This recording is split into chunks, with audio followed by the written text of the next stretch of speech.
What is up, peeps? This is For The Win TCG. I'd like to welcome you back to another YouTube video. Today we're going to be playing Honchkrow Weavile. This was recommended by Smasher Kyle, who recommended on my Dialga GX Mill Deck video that if you are really hungry for a rogue deck, why not go for Honchkrow Weavile? And I thought, you know what? Yeah, let's do that. We're going to be doing it a little differently though. I know Honchkrow Weavile usually plays the Weavile that has the Evil Abomination attack, where it does 50 damage for every Pokemon with ability on your opponent's side of the field. But we're actually going to be playing the one with the Rule of Evil attack that does 60 to every ability Pokemon in play. And we play no ability Pokemon ourselves, so we're not going to get hit by that. And then of course we come in with Honchkrow and just whack 200 damage everywhere. You know, it tends to hit big numbers pretty quickly because of that. We play it with Shrine of Punishment, which is also pretty good. So we're playing a Solgaleo GX deck, which is good news in that sense because we are of course going to be wanting to play against GX Pokemon, obviously. So what we're going to do is we're going to go for Acrobike and Guzma. Okay, I guess that's kind of pointless in itself. We're going to do that, so at least we can hit 20 damage on the Cosmog this turn. Any damage counter counts. Any damage counter counts. I guess that's a pretty cool phrase there. We'll grab ourselves another Sneasel and another Murkrow and then hit 20 damage and just leave it there. So let's do that. And they probably, considering they did get themselves a Solgaleo, they probably got Solgaleo this turn, which means I assume they would GX attack to charge energy onto it. Now, with that said, I don't know if this is a Metagross list or not. No, it is a... Oh, okay, maybe that's a 1/1 tech of the Alolan Dugtrio that increased retreat cost by 1, I think. Isn't it?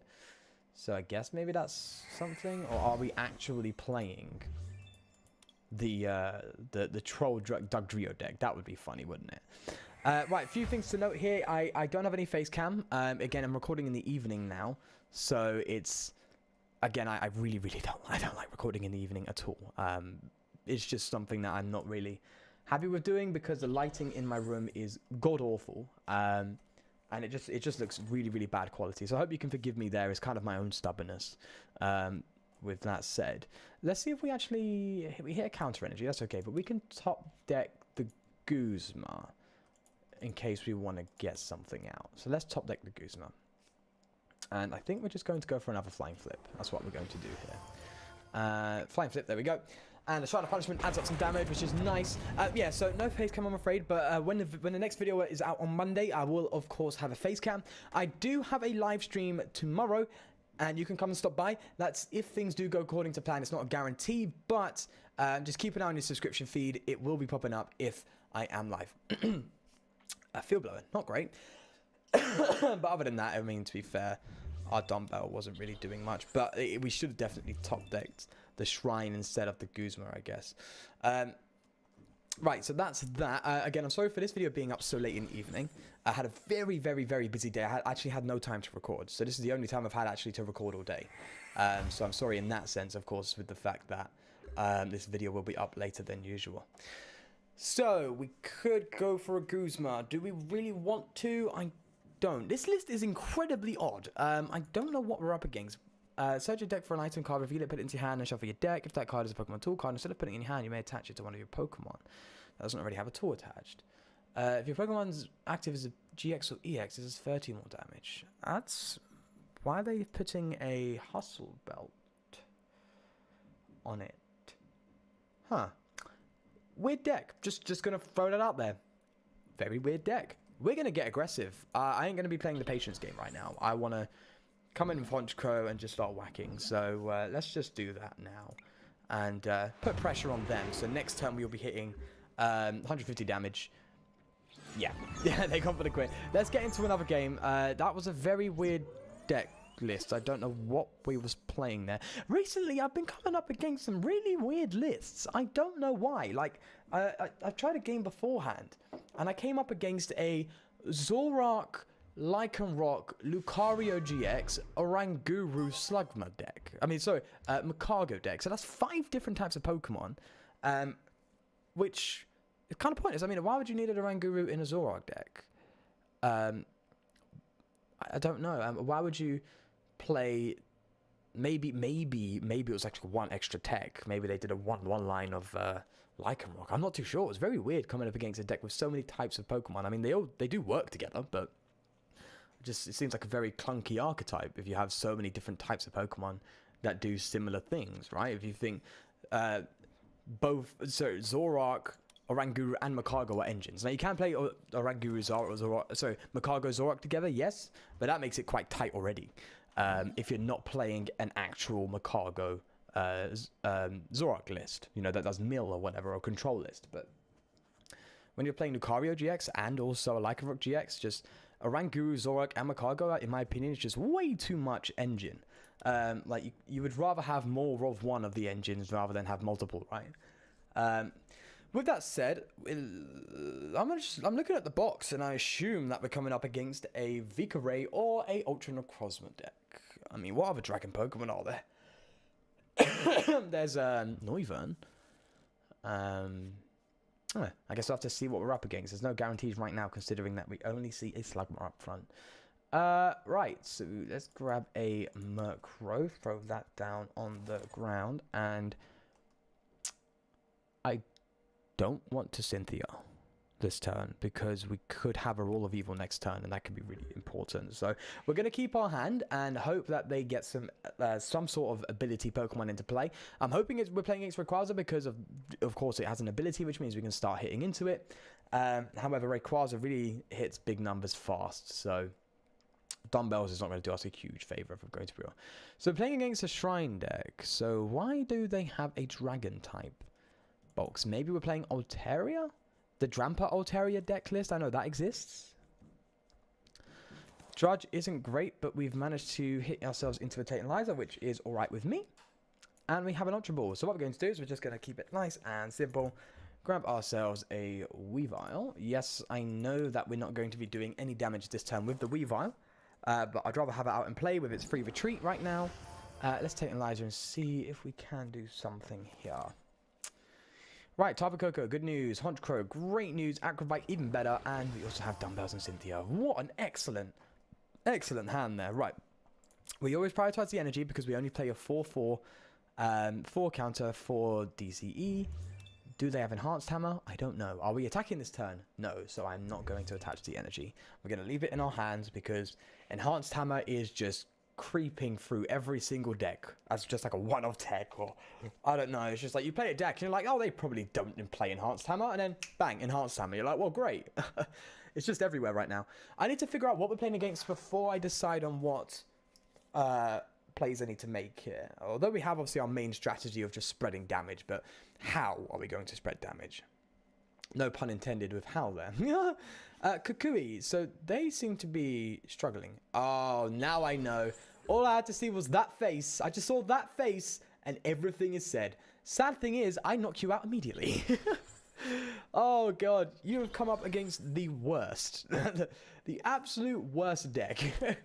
Because I just do 60 damage to you right away. Like, that's knocked out. So, that's a free knockout for me, I guess. Another Acrobike, let's just start going crazy.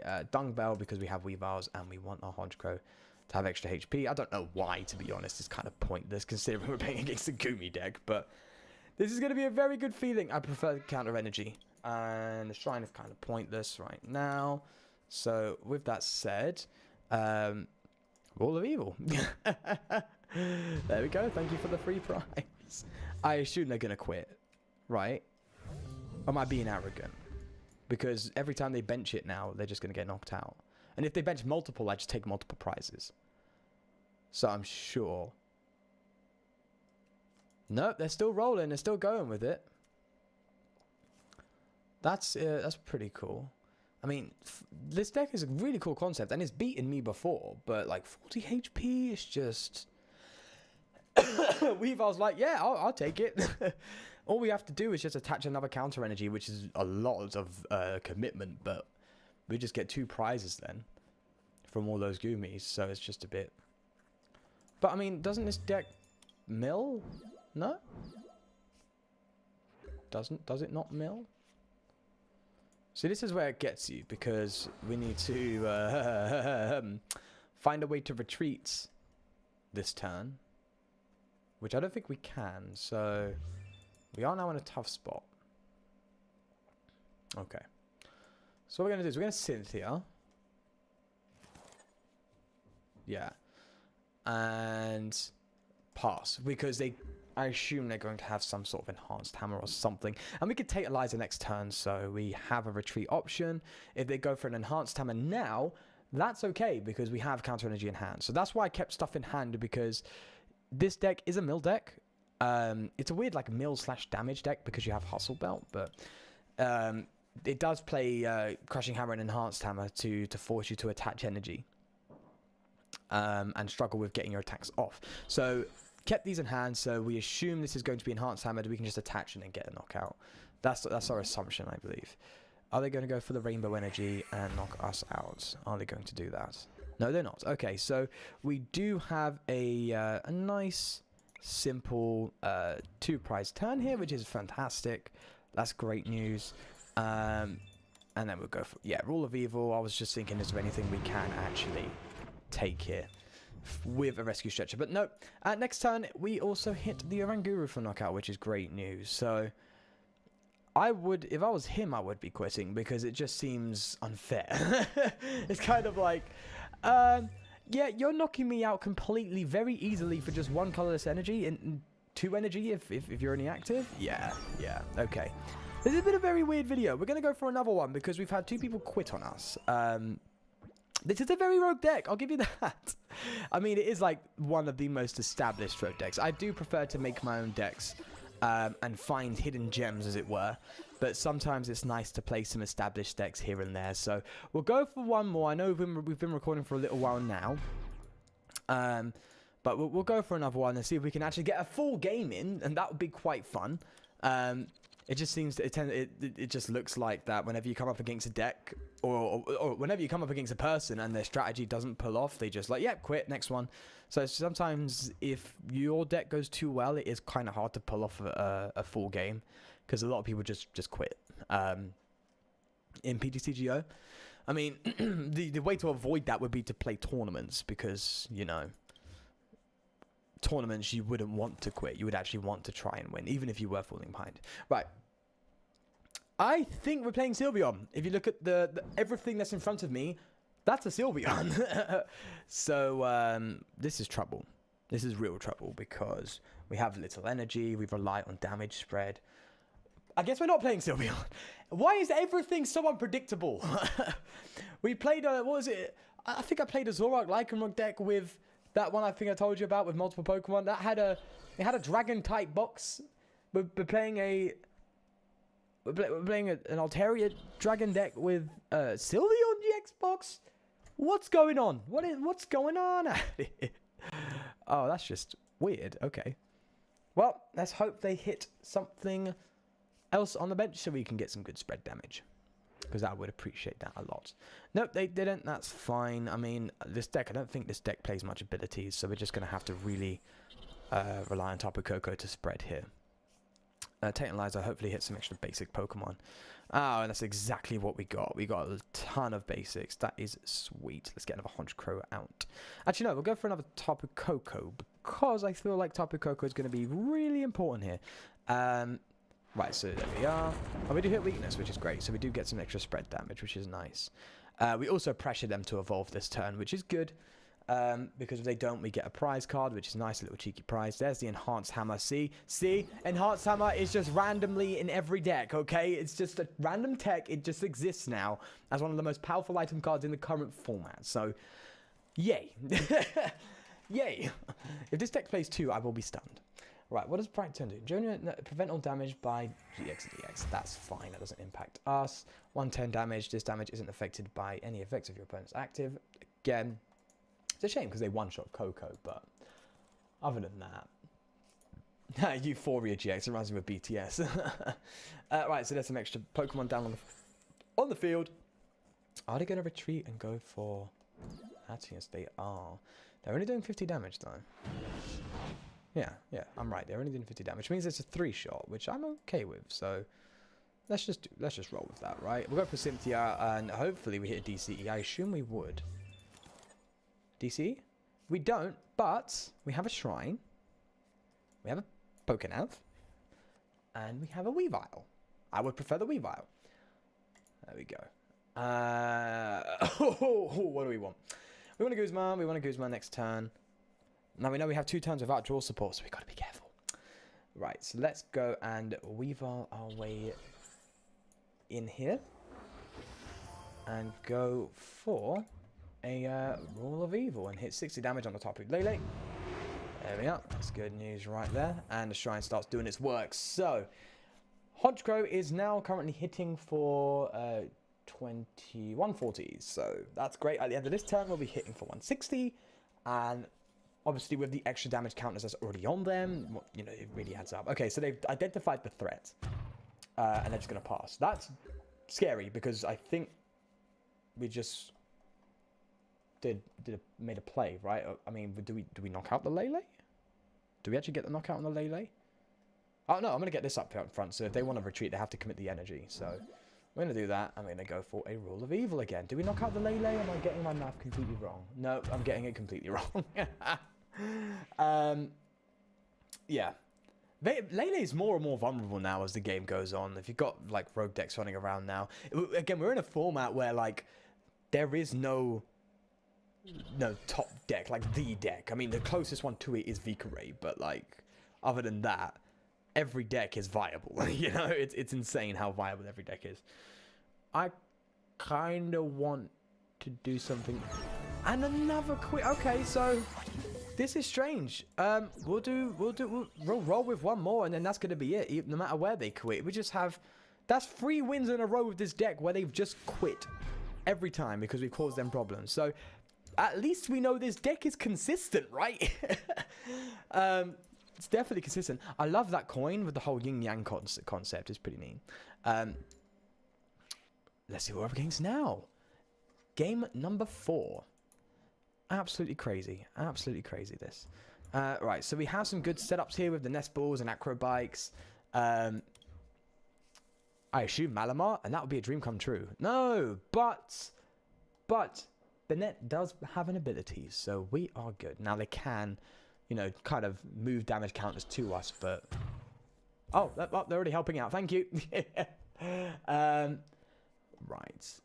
What does this deck play? It plays Garbodor, right? If that's the case, we need to be careful with our items, he says, as he's about to play 3 of them. Okay, shut up. We need to set up, all right? We need to keep up. This Bennett is pretty good at getting going with just a 1 energy attack. You know what I mean? It's pretty good. You don't want to fall behind there. Now, let's Acrobike. Let's see if we hit a counter energy. We hit a DCE. So what we're going to do is we're going to keep our hand, and we're going to, next turn, hopefully they evolve into Bennett GX and also evolve into a Cargo, and then go for Rule of Evil. Even if it's using a DCE. Yes, it's not really the most effective way of using a DCE, but nonetheless, we want to just start spreading now, and maybe even fall behind and start utilizing our counter energies. So, right, there's the Shading Move attack. I mean, that's not really that big a deal. You should really be going for the Honchkrow, or the potential Honchkrow, should I say. Right, so let's go for Weavile. We're going to roll a Weavile. Oh, we could... No. I was going to say we could try and find an escape board and, you know, do stuff like that. But we got to stick with the guaranteed play here and just go for a Titanizer switch. Oh boy, we hit weakness. Hell yeah, I completely forgot. This is weak. That's not weak to anything. This is weak to dark type.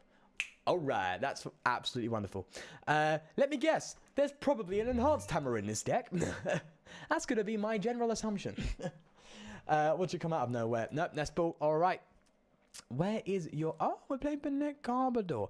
Sorry, Bennett Zorog. I was going to say, when is the Garbodor coming out? When is the Garbodor coming out? We do need to refrain from items just in case. But, oh, you could try and run away. Alright, but I'm just going to smack you and knock you out. Wow, discarding a DCE and a Rainbow Energy. I mean, if you wanted a Zoroark, wouldn't you want a DCE to attack? Or... Very strange, very strange. Maybe they're just like, next turn we're going to get you. Alright, that's fine. You can come and get me next turn. I have this turn to prepare. And here we are in preparation. Yeah, we're going to leave our hand like this so we can respond with something next turn, which is great news. So Rule of Evil for knockout. There we go. Absolutely wonderful. I'm glad we hit for weakness there because that just allowed us to really keep up because that Bennett would still be alive and still dealing damage, and you know, you never know where it would have gone from there if we didn't hit for weakness. So that's great news. Now, get rid of your DCE. It's kind of crazy considering you're planning to evolve into a Zoroark. I assume they have one in hand. They do, as I say it. Right is beating for extremely minuscule damage. Whilst we're just sitting here going, yep. So that's it. 4 games, 4 wins, and each time they quit because they couldn't handle the heat. They could not handle the heat. This is insane. I hope that at least makes up for the face cam not being around. The fact that that was 4 games where we won every single game, and we, even at the times we were struggling, we still made them quit. Anyway, that was fascinating. I would like to say thank you to Smasher Carl for recommending playing this list. It was a ton of fun doing it in this video. I hope you did enjoy watching it. If there's any decks you'd like me to try out, any rogue decks, any mainstream decks, just let me know in the comments down below. I will play them, and of course I will give you a shout out for suggesting them. Do leave a like on this video. As I said, potentially a live stream tomorrow, so keep your eye out for that. If not, I'll see you on Monday. Please do subscribe so you are around when that video pops up. Other than that, I will leave you to it, and peace.